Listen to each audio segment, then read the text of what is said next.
This guy comes walking in here with this postcard, and it shows all this rusty, corroded metal and one shiny, clean one. And he said all the other products that you know and like produce these results, and his product produces that result. Let's see if it's true. This is some creepy stuff. It'll creep right into all your nooks and crannies and crevices. This pipe wrench we just picked up off the floor here in my shop, and it looks pretty rough, and it doesn't want to turn. I can turn it, but you can hear it grind. I really am skeptical about this Rust Patrol because this is heavy and it's hanging on there and it's a lot of weight, but we'll find out. Hey, it's Brock here with Rock Hill Farms, and I'm here with Michael, who is the owner of Rust Patrol. And today we are going to demonstrate what this product's for and discuss whether or not it can replace some of these other products that most of you are probably familiar with. So, want to tell us a little bit about your product and what it's used for? Rust Patrol was designed to prevent rust. It will also act as a lubricant, a penetrating oil, and it will displace moisture on electronics. So rather than a single solution product, it will perform all of these jobs as well or better than the competition. So I've been using Rust Patrol now for about 6 months. I've used it on some bolts that were stuck and I couldn't get to break loose on my hay wagon. I've used it to lubricate some different shafts and different components on my tractor and implements. And so far, I've been happy with it. But what I want to do today is demonstrate with some real-life tests how well it works, and also show you some tests that Rust Patrol as a company has performed comparing it to these other products. So the first thing that drew me to it is the application with farm equipment. But I want to start here in the shop because as soon as Michael walked in my shop, everything he sees, he's like, you should have Rust Patrol on that. Everything. And the table saw is an example, the garage door openers, all over the place. So this saw right here, we use a lot, and we've been treating it by putting wax on it to make the boards slide across it easier. But even though we've been waxing this metal table, it's got rust on it. So do you think we would have been better off using Rust Patrol, and why? Definitely. Rust Patrol would protect the top from corrosion. Most of these tables are made from carbon steel and they rust easily. So rather than just lubricating the surface for the wood, this would protect it and also help the wood to slide easier. In an ideal scenario, the day I bought this table saw, I would have probably wiped it down with a rag that had some Rust Patrol on it to prevent this rust. But that's not where we're at today. It's already got some rust on it. So is that Rust Patrol going to remove all of this rust off here? No, it'll remove surface rust or scaling, grit, that sort of thing. But once the metal is pitted or stained, that would take a different product. And that's going to be the same result you're going to get with like a WD-40. It's not designed. Correct. An actual rust remover is a product that has to actually work into the metal. It'll create a new oxide layer. Shake well.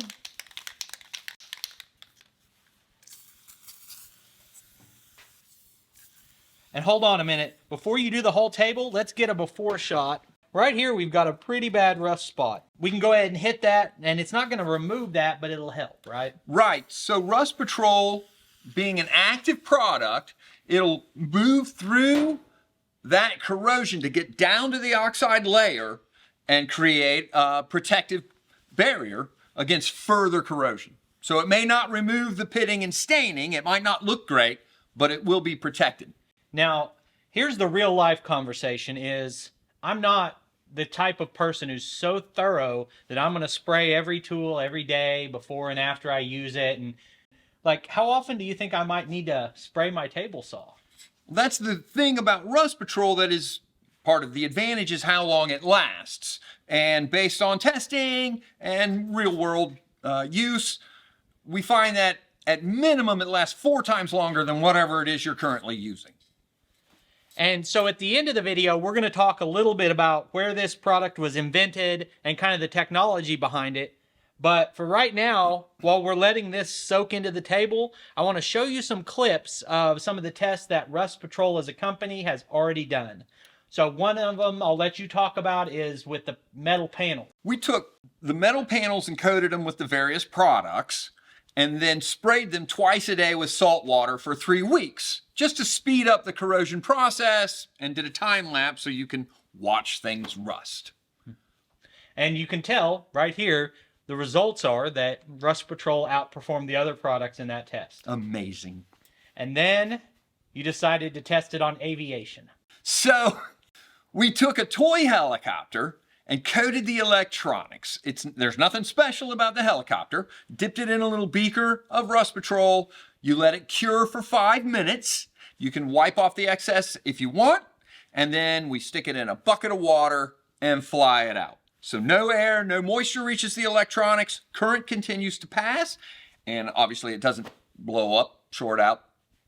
All right, continues to work. Yeah, but I don't own a helicopter. How's that relevant to me? How does that lesson apply to something I might be doing? So buttons, switches, battery, cables, terminal connectors, all of your equipment that has any sort of switches and buttons on the outside, they'll continue to work. When you flip that switch, it's going to activate whatever it is you're trying to do. I'm always building more buildings to try to get all my stuff inside, but my log splitter sits outside. Right. So that'd be an example. Perfect. A real life example. Exactly. Anything like that. Anything with electronics, particularly if you've got 2 different types of metal, a nickel and a copper, you'll get that green stuff, that corrosion on there, and it won't work. You got to clean it all off. Rust Patrol will prevent that from happening in the first place. While we're still letting this soak in, I want to point out that if any of you guys are interested in getting a can of Rust Patrol, first, you guys are in how many stores right now, retail? Roughly 600. So it's a slow process as this US. rolls out into more stores. But if you want to order a can today, you can go to rustpatrol.com right now and use code ROCKHILL to get a discount. 5% off, and if you order $50 or more, we throw in shipping. You get free shipping. So, not too bad. So while that's soaking, let's talk about hand tools. I have probably 20 of these clamps around the shop, and right now I'm trying to slide that and it'll stick. It still works. It's functional, but you can see the rust on it. If you look up here close. And I'd like it if that slid easier. So what would you do with something like this, or maybe something like a crescent wrench or any kind of tool? Right, I'd spray a crescent wrench. This you could spray or wipe down with a cloth. And another application, any tools, saw blades, drill bits, it'll help keep the blade sharper longer and also keep it from rusting. Wire cutters, vice grips, anything and everything. Now it sounds like we're spending a ton of money on Rust Patrol. We're going to go through like 20 cans of this to spread it around? Well, you don't need to use a lot of product. That's another difference. A little goes a long way. So I've had a tendency with me when I'm doing any kind of product, I'm like just dousing it, and he's explaining to me that you just don't have to do that. No, you don't. It's better for me if you do, but to be honest, a smaller amount is fine to use. So I coat the rag so we can be very specific with where we're putting it, and then coat the metal. So I think previously you told me that the same amount of product will treat more surface than your competitors. A gallon of, say, multi-purpose will cover up to 1,200 square feet. A lot of the other products, particularly if they are geared toward preventing corrosion, you might get 400 to 600 square feet. So your cost per square foot goes down with my product. So he's telling me that this product lasts longer and you need less of it. So sounds like a winner, but he's selling this stuff. So you'll probably say anything, right? I will. But you've done tests that prove this. Yes. You can use, you'll get about 1,200 square foot per gallon of the multi-purpose.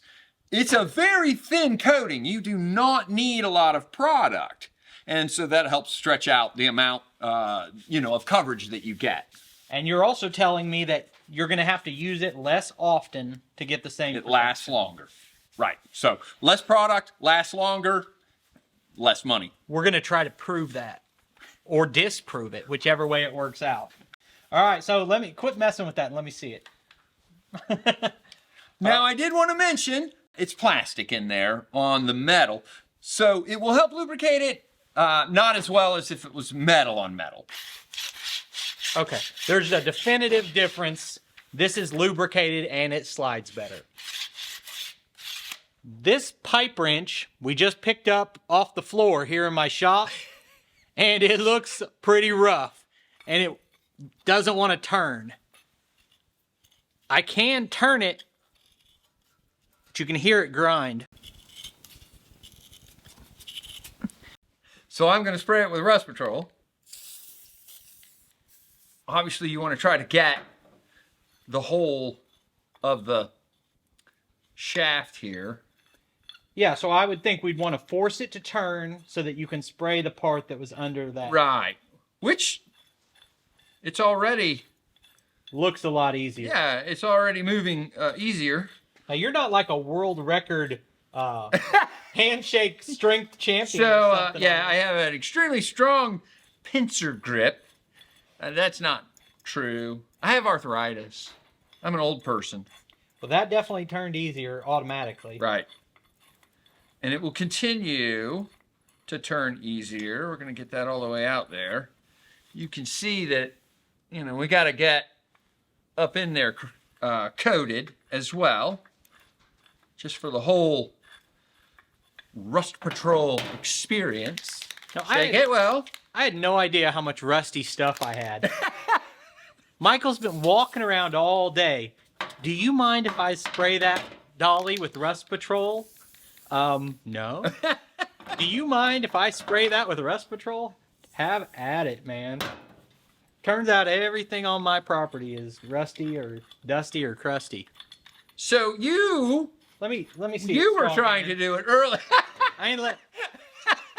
They send this trick guy in here to trick us because he has strong hands. Let's see. Is that easier than it was? That's a winner right there. Yeah. Go up with it. Oh yeah, I was going the other way earlier. Against gravity. You're having a little easier time? That's a dramatic difference. That's because of our nanotechnology. Nano. Same stuff that Tony Stark uses. Yes. So you think we're ready to go ahead and clean this off then? Sure. Now, you just wipe it off, I guess? Yep. It works its way down, like I said, to the oxide layer, and it's pushing off anything that is in between it. It's what makes it an excellent firearms cleaner as well, for powder and fouling. But staining and pitting, not so much. The nice thing is, the table won't corrode any further. It'll stop the corrosion process. So as I look at this, what I'm thinking I would actually do, and seeing that it has removed some of the rust, but not all of it, I think what I would do now is hit this with like a wire brush on a scouring pad, like on a rotary tool. Very thin or something. grit, and fine then, grit. And then after taking off some big chunks with that, then use the Rust Patrol. Right.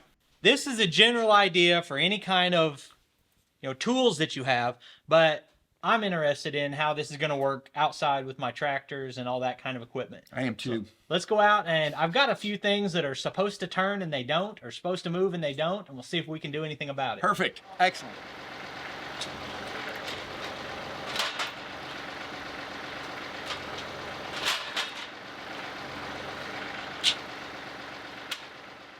So this grapple has a lot of points of articulation. All of these bolts have a pivoting action in them. Obviously the cylinder slides. We have grease zerks at the front and the back of the cylinder on these pivot points. But essentially, everything else that moves here. Now this, if we spray this, is your lubricant going to work down in there? It would work its way down to the metal. If you have braided cable and you coat the outside of it, it's called creep. It'll move in to the center of that cable. Same with this. It'll work its way down the shaft. It'll work its way down into the bolt there. Anything covered in that shaft, you get moisture in there. Eventually, it's going to corrode. And I'm just pivoting this and watching the way it works. And you could literally have 40 grease zerks on this, but it's not practical. So that's 40 points that you can hit with a spray every so often. For sure. So for pivot points like this, we can't see the point that needs lubricated and there's no access. So are you just going to kind of spray it on like this?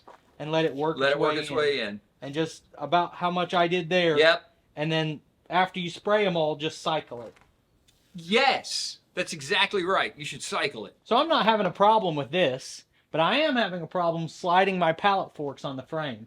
So let's see if this helps with that. Perfect.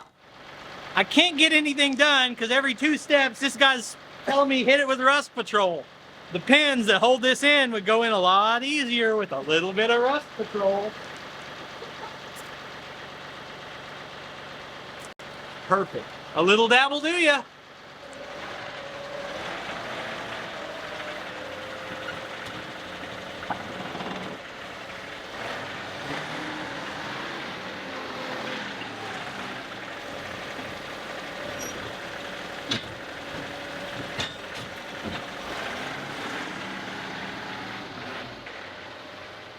Most of you guys probably know how a set of forks slides.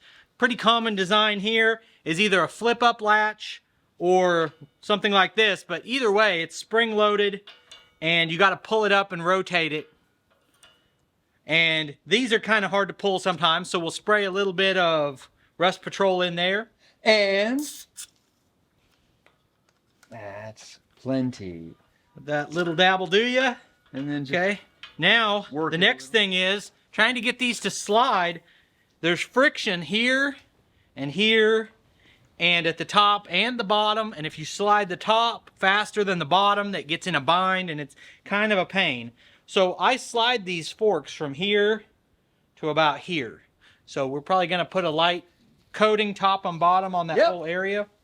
So there's 2 ways to do this. The first way is what I'm usually going to do is just walk up, spray a little something on there. Probably the right way is to remove the corrosion and then spray something on there. And when it comes to something like this, there's a lot of different ways I could free this up. I could just glob some grease on here and it's going to slide. But what's going to happen with the grease is it's going to fill with sand and sawdust and blades of grass and everything else and clog up. And the idea here is a light film doesn't have things stick to it like that. Is that how you would say it? Right, well, and also a grease will retain moisture, so it can actually speed up the corrosion process.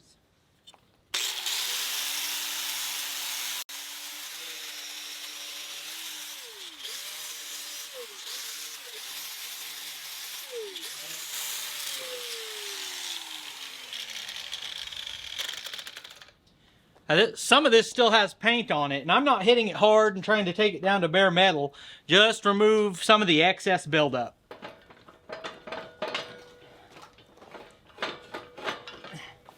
See how that's a pain? Now I'm skeptical. I really am skeptical about this Rust Patrol because this is heavy and it's hanging on there and it's a lot of weight. But we'll find out.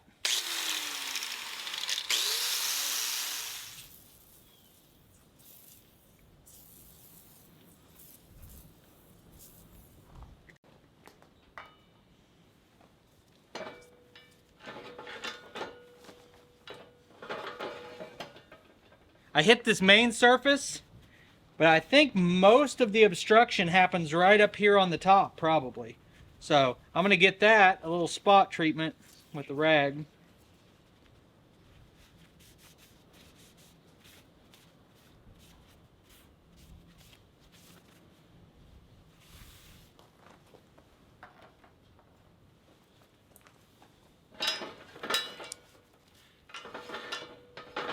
There's no question that's a lot easier to move than it was just a minute ago. Now, to be fair, I could have taken some old motor oil and poured on this, and that would have made it easier to move. Now, The reason this is supposed to be better than that is that a thin film should stay on here longer and prevent the rust. So this is a dirty, nasty PTO shaft. Can be a little bit of a fight to get these together. We got the grease zerk here, so the actual joint is lubricated, but we don't have a way to lubricate this mechanism right here. This releases the ball, and then actually you're sliding your shaft, and if you just run your finger down this, and it's just nasty gunk, and that's not grease, it's just buildup of whatever I've encountered. And so this would be something where you're gonna spray Rust Down Patrol inside. in there. Yep, the collar to help make that easier to move. And then the, you know, whatever the piece is you're trying to fit in there, spray that side as well. So you're gonna hit the actual PTO shaft. You're gonna spray inside of here. This mechanism that has the spring behind it, make sure it soaks down into the ball that actually locks you in. Right. So then this right here, it's pretty tough to slide on and off. Is it plastic? You got a plastic Oh, outside, and this right here. right. This for sure. Lubricate, and it's just like the forks. Lubricate that. Same on, you know, so that it slides easily. Yeah. Or more easily. And this is going to be like we were talking about with the pallet forks. This is going to be a case where putting grease on here is going to make contamination. And this grease mixture right here, what I've got on my finger off of that, has grit in it from everything. Right. So it's a good idea. You can clean and lubricate with Rust Patrol. Now this is an interesting one. These are bars for my chainsaws. This one looks pretty good, right? Now these bars are expensive. I mean, you can easily spend $100 on a bar. This is a forestry bar for chainsaw milling. And then this is a bucket of chains. These chains run from $30 to $50 to $60 a piece. And I keep this bucket full of chains that need sharpened. This is a 36-inch chain. I bet this cost $60. And you can see it's just covered in rust. So if you've got a chain that you're not going to use For a while. yeah, for a little while, this is a good application, I'm guessing. Right.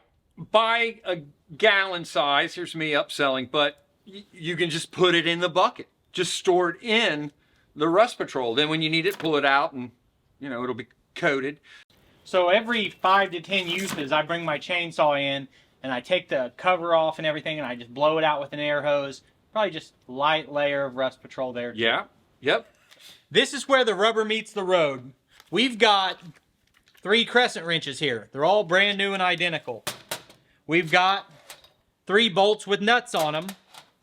Then we've got 3 of these stainless or nickel coated bolts. We've got some door hinges. We have some pieces of a PTO shaft that I cut down. And we're going to try to make these rust. We've got a bucket of water here and some table salt. We're going to mix that up. And then we're going to treat one of each item with Rust Patrol. I'm going to treat another one with WD-40. And then we'll have a control unit. And we'll do a follow-up video in a couple weeks or however long it takes for the control unit to rust. And we're going to compare the differences. So we've got our salt water and our tools in the control group. We've marked each bucket. This one is marked WD-40. This one's Rust Patrol.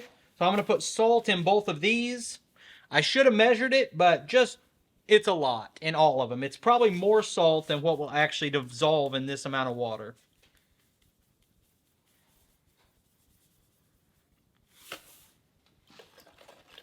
So we're not 100% controlled, but I think it's going to be good enough. Oh, he's dosing Rust more Patrol. in the Rust Patrol. Yeah. He's not scared. No.